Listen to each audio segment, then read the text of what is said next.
काल गुलेवाडी येथे हरिनाम सप्त्यामध्ये जे काही घडलं ते आपण सर्व संगमनेरकरांनी समजून घेतलं पाहिजे। संगमनेर तालुका एक अत्यंत शांततेचं बंधुभावाचं वातावरण असणारा तालुका आहे, विकासाची सातत्याने वाटचाल करणारा हा तालुका आहे।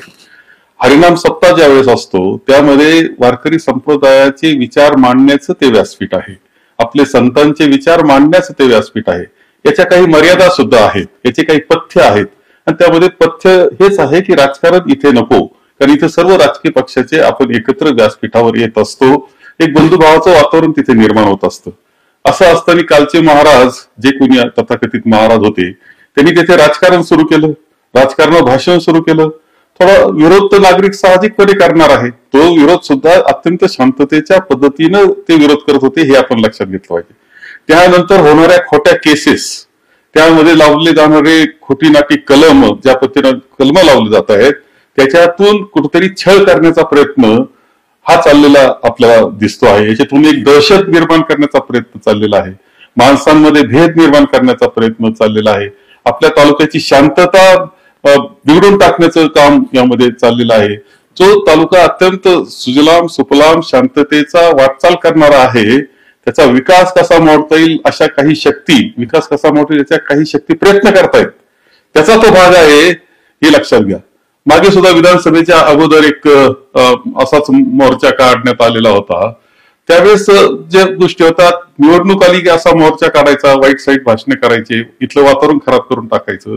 पुन्हा आता निवडणुका आल्यात, ते काल काय घडलंय हे समजून न घेता पुन्हा मोर्चा त्यामध्ये काढायचा आणि सगळं वातावरण कसं बिघडून टाकता येईल, तालुक्याचं विकास कसा थांबवता येईल याचा हा प्रयत्न चाललेला आहे। माझी संगमनेरकरांना अत्यंत स्पष्टपणे विनंती आहे की आपण जी राजकीय संस्कृती निर्माण केली, आपण जो बंधुभाव आहे, आपली जी विकासाची वाटचाल आहे ती चालली पाहिजे।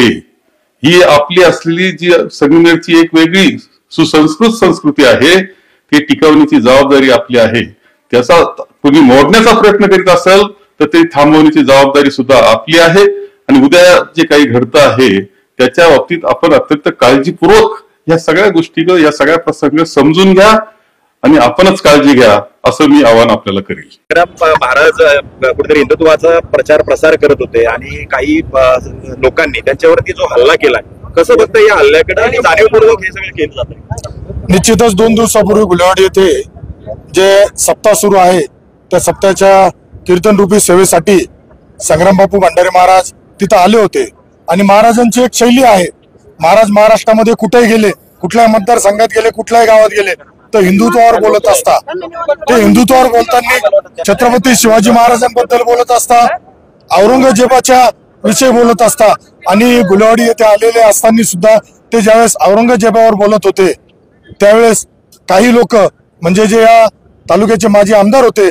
त्यांचा पीए असेल, त्यांचे काही कर्मचारी असेल, त्यांनी तिथं महाराजांविषयी अपशब्द वापरून त्यांच्यावरची धावून जाण्याचा प्रयत्न केला, त्यांच्या गाडीची मोडतोड केली।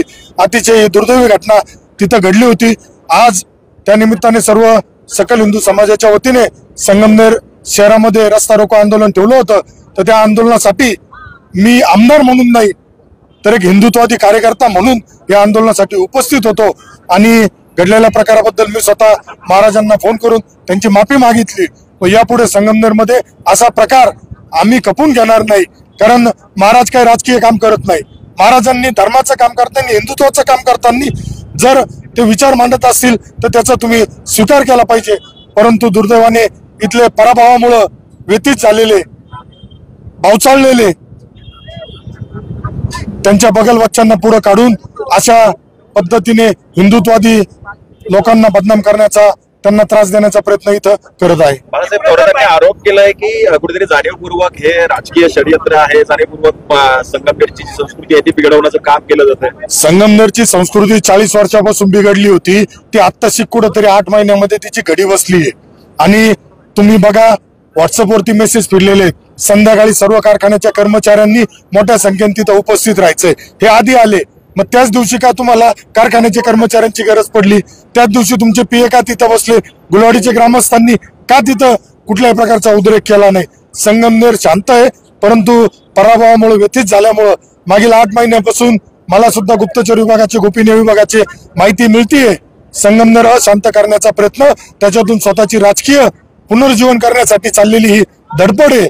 परंतु ही धडपड आमची ही सर्व जनता असेल, हिंदुत्ववादी विचाराचे कार्यकर्ते असतील, हे अजिबात पूर्ण होऊन देणार नाही. खोटे केस दाखल करून, खोटे गुन्हे दाखल करून दहशत निर्माण करण्याचा प्रयत्न सध्या सुरू असल्याचा आरोप कुठली खोटी केस दाखल झाली?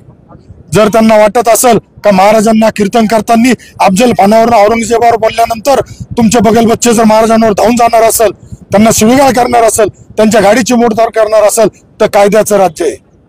तुमच्या कालावधीमध्ये पोलिसांवर हमले झाले होते, आमच्या कालावधीमध्ये नाकारते समाजकंटकांवरती कारवाई होणार. उद्या तुम्ही प्रयत्न करून बघा, तुमच्यावर सुद्धा कायदेशीर कारवाई करण्यासाठी आम्ही आग्रह धरू.